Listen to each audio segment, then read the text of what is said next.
Hey friends, are you tired of waiting hours for your CDs to finish ripping 100% logs? Have you given in and just turned off all the perfect settings so it finished faster?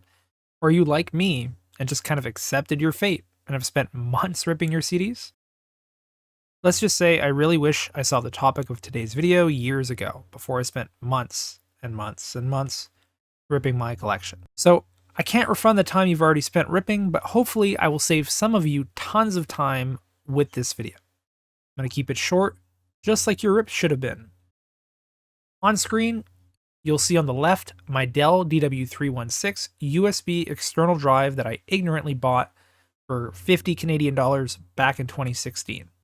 On the right, you'll see my TEAC DW-224SV USB external drive that my friend blessed me with, but had I bought it, it would have been 14 USD. We're 1 minute into the video and already the TEAC drive is on the second track. That means it's done a test and copy rip of the first track, while the Dell has barely even started the rip. So yes, essentially if you invest in this specific drive model, you can rip full-length albums in 5 to 10 minutes instead of hours. That's the whole video.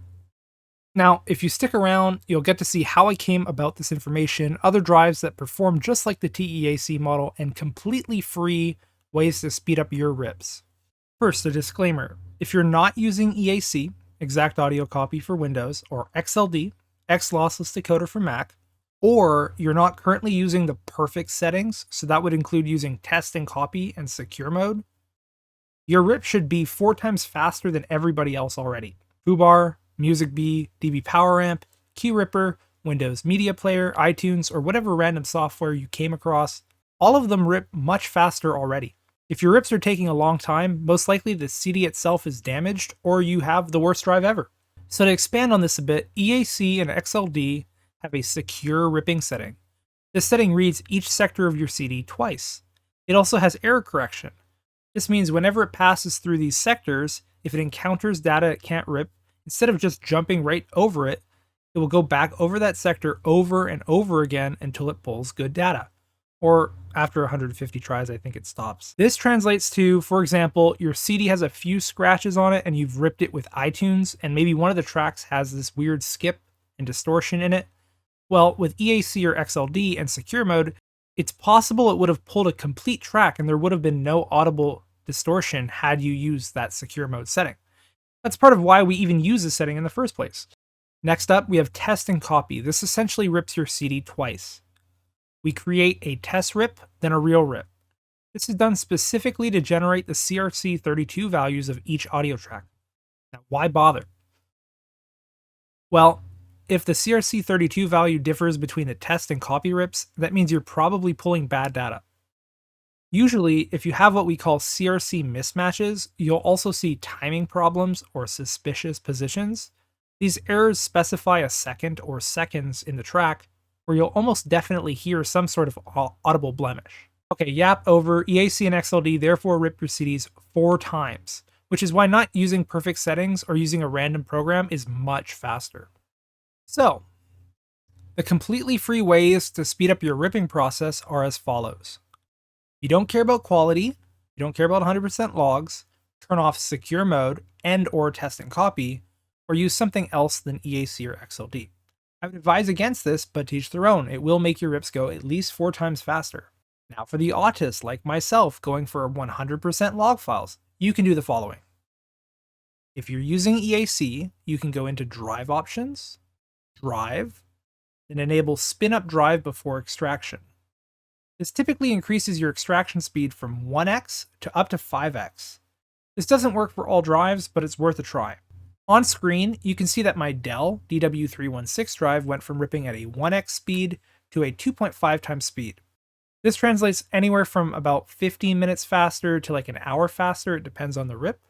Next up, the next free way is we abandon EAC completely, because it's a piece of shit that we're forced into using. Or are we? Well, if you have an external USB drive, again, USB drive, and approximately 60 gigabytes of storage and 4 gigabytes of RAM, or you have a Mac device that is capable of running Big Sur, which is Mac OS 10 point something, it's really old, use XLD. So use X lossless decoder instead. I'm not kidding, your rips will be twice as fast as using EAC, provided you're not using one of these really fast drives that I'm going to be talking about in this video. The really fast drives rip at the same speed regardless of program. Now, I specified USB drive and storage and this RAM and stuff because Windows or Linux users can run macOS in a virtual machine. I will very quickly, and I mean very quickly, explain the general idea of how to do this. Note that you can't do this on Tails or Cubes or any other such distros. And finally, I'm saying USB because the pass-through for the drive name only works with USB drives. Your drive will say null null null or virtual drive if it's a SATA drive, which is bad for 100% logs. Anyway, the general idea is to get a macOS 10.13 High Sierra ISO from archive.org. This is because it's the first officially supported OS for XLD, but you can use a newer OS if you want to. Then get a program that can run virtual machines. For me, I picked VMware, specifically VMware Workstation 17. It's free. Note that they got taken over by some shit tier company and had all of their software URLs changed, so I'll link an archive link in the description if you want it. Now, VMware Workstation doesn't offer macOS VMs for free. Well, that is until you run an unlocker script on it, which I'll also leave in the description. This gives you the ability to create macOS VMs. You can use any software to do this, by the way, but this is just what I used. Now, because of how macOS is, when you first create your virtual machine, it'll likely fail to boot. For VMware, it creates a VMX file that you can edit. Most likely other software will have their own proprietary extension that functions in the same way.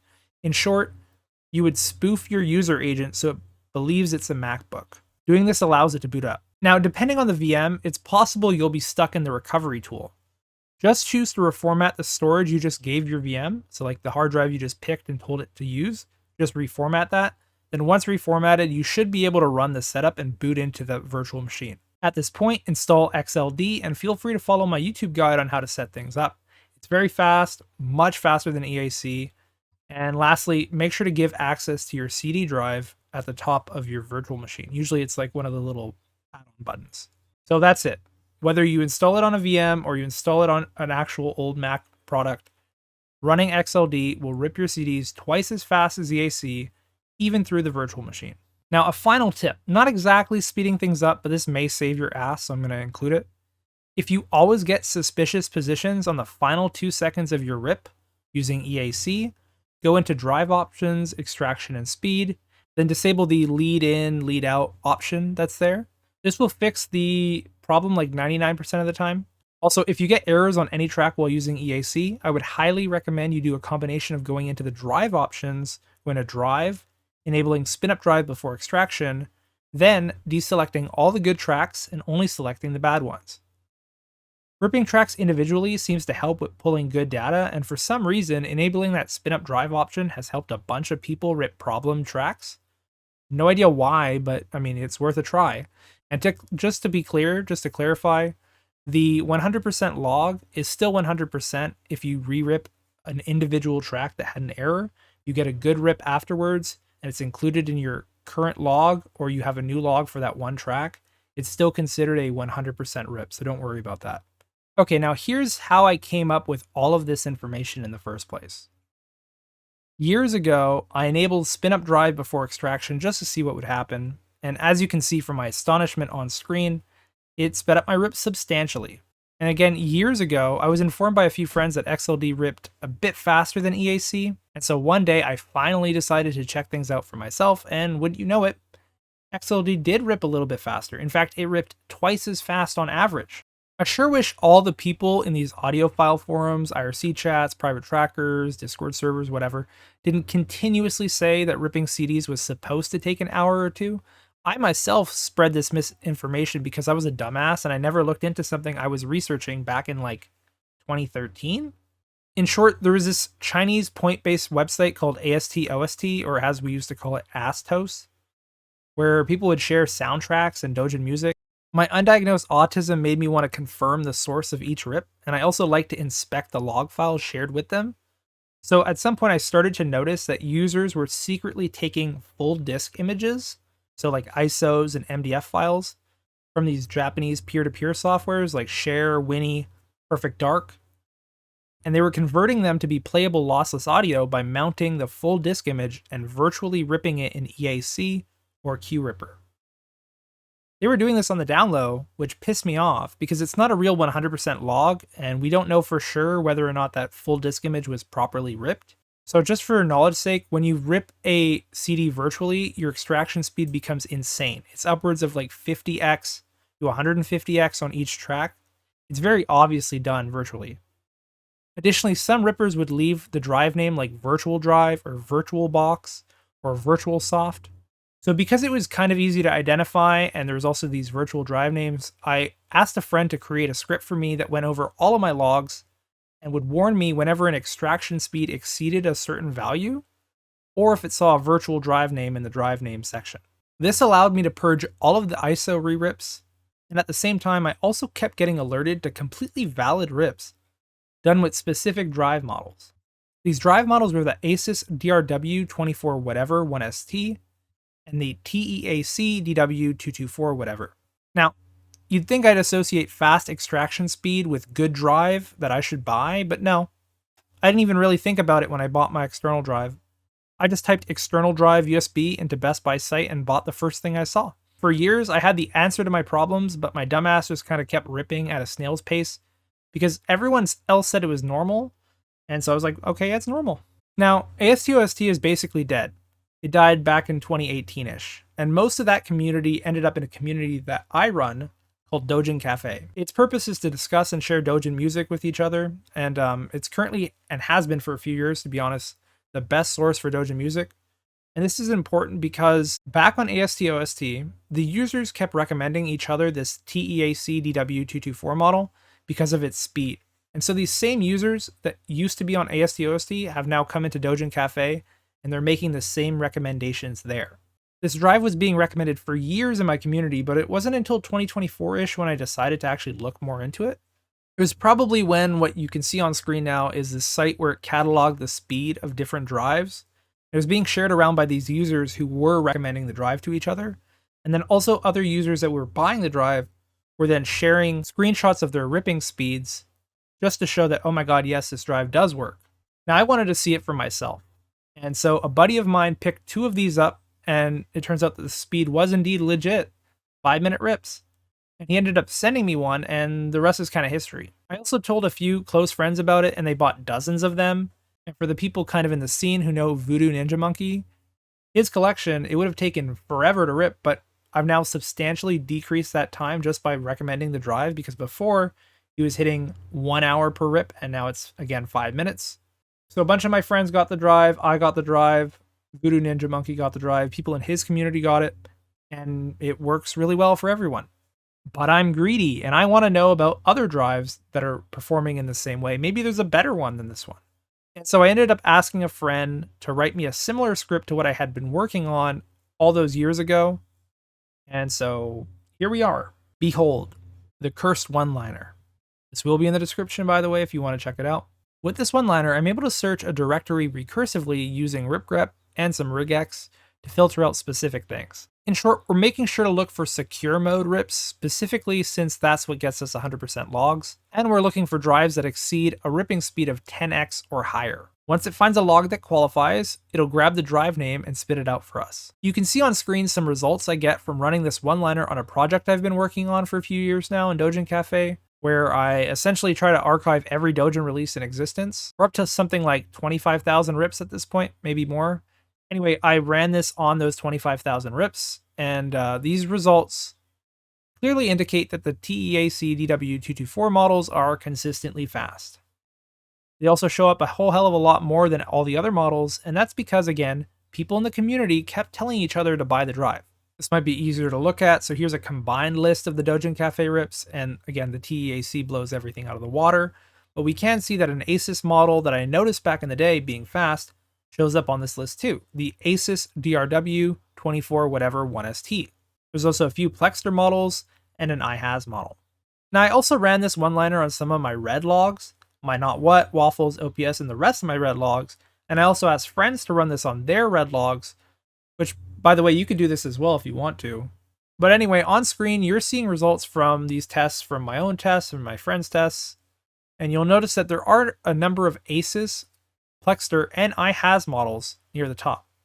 These models are way more popular. Their production lasted way longer than the TEAC model did, and they were in much more pre-built PCs and laptops.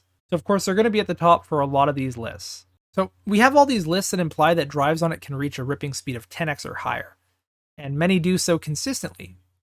But which one do you buy? Well, I wanted to narrow things down even more and give users a compact list of drives that not only rip fast, but can do some niche things as well that other drives can't do. One thing most drives can't do is rip or detect HTOA tracks. There's a resource for finding out which models can rip HTOA tracks, and you can see it on screen right now.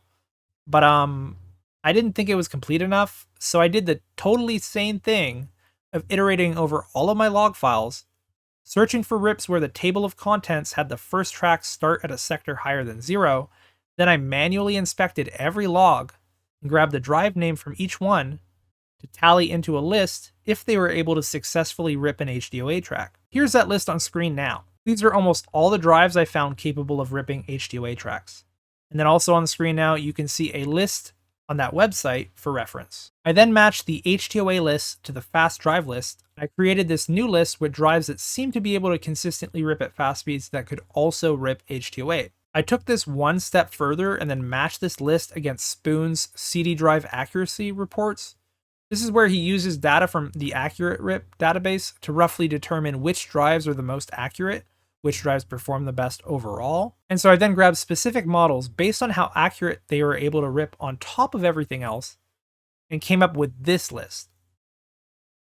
So this here is my recommended drives that you can consider purchasing to rip your CDs in 5 to 10 minutes. Granted, you don't have to be so hyper specific like I was here. You can always pick a drive that can rip HTOA and is fast, and it just didn't appear in the list as many times. You could also skip HTOA altogether because HTOA is exceptionally rare and just grab a different drive. Also, it's worth mentioning that the TEAC DW-224 drive and the PX891 SAF have no accuracy data, but it would be reasonable to assume that they perform no worse than your average drive. I mean, they show up all the time on the fast ripping speeds list, so I thought it would be wrong not to recommend them. Okay, we're at the end of the video, this time for real. Let's briefly go over which one you should buy, how much you should buy it for, and how to search for these drives yourself so you don't get scammed. First and foremost, yes, the TEAC DW-224E drive is at the top of the list because it can rip HTOA tracks, it can rip cursed WAV files. For those unaware what this is, essentially back in the 2000s, Sony noticed that drives couldn't read certain data under certain constraints and decided to weaponize this in their copyright system instead of disclosing it to drive makers. So nearly all the drives on the market can't defeat a version of their copyright, and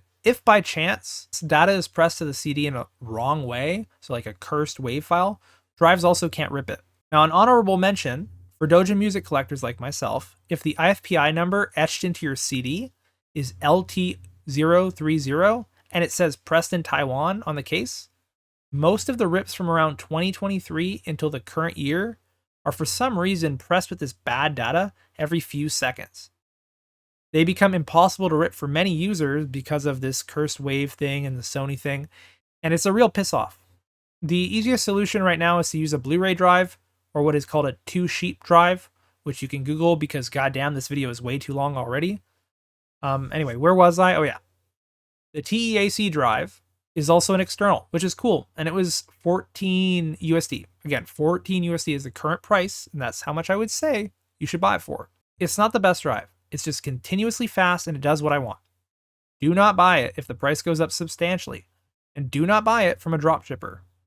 There is a single guy, and I truly mean single guy, living in China supplying copies of this drive right now. He sells through Taobao only. Either use Taobao and buy it because you know how, or use a proxy service that facilitates buying from Taobao because unlike AliExpress, you can't just order shit to your door on there. So SuperBuy, for example, facilitates buying the item and shipping it to you. It's like an extra $1 or $2 to do this. The eBay dropshippers are charging 40 to 100 USD.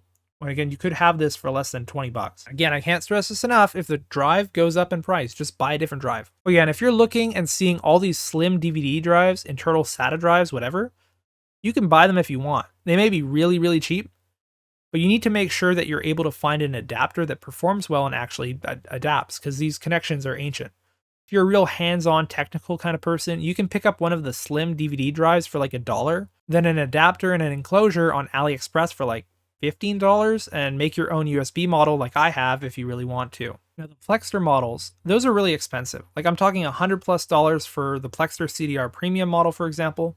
Now you may get lucky and find one of these for cheap, like 10 USD or less. And here, for example, the PX891SAF, there's one on my marketplace for 25 Canadian dollars. They're on this list based on stats, not based on price. Pay what you want, look for a good deal or don't. I'm not your dad. Now, the ASUS DRW-24 whatever 1ST models and the IHAZ-124 models are very cheap, very easy to find. You can pick these up for 2 to 10 USD usually. Now, where do I look? In NA, you can check on Facebook Marketplace, eBay, Kijiji if you're in Canada, or Craigslist if you're in the US. You can go check your local Goodwill, or if you're in Canada, maybe it's called Renaissance, or Village des Valeurs if you're in Quebec. Go to the equivalent thrift store in your local area, maybe go to estate sales, go to garage sales. And if you live anywhere else, there's usually like a local eBay equivalent or a local Facebook Marketplace equivalent, or maybe even eBay and Facebook are just available to you. So just take a look there. Now, how exactly do you search for these? You can make a cursory search for just a drive model name first to see what's out there. But then what I would recommend is searching for things like CD, DVD drive, plus the brand name. So ASUS, PLEXTOR, TEAC, and Light-On. You're wondering, Light-On is the IHAZ models. You can also search for things like the term 24X. All of these models are 24X drives. Oh, okay, I didn't really explain why the drives are so fast, and I'm not going to do that. I'm just going to hope that you're cool with knowing about the drives at all. But yeah, 24X is a good search term to use because they're all 24X drives. And if you really want a good deal, just cast a wide net and then look at the listings to see what the model is. Most sellers are at least competent enough to take a picture of the sticker that shows the model name, but many won't put it in the listing itself. You've made it to the end. That's all she wrote. Thanks for sticking around and watching the video. I appreciate it. Feel free to drop a comment if you have any concerns or feedback, and share your results if you ran that one-liner. I'm curious to know what you get. Also, big disclaimer, your mileage may vary. I have no say in whether or not the drive you get is a dud. I'm so sorry if that happens. But treat this as you throwing away $10 and just hoping that you get a good drive. I'm so sorry if it doesn't work out. But I mean, how the hell am I supposed to know if it's going to work or not? You're buying random used shit online. I'm sorry. Anyway, goodbye and good luck.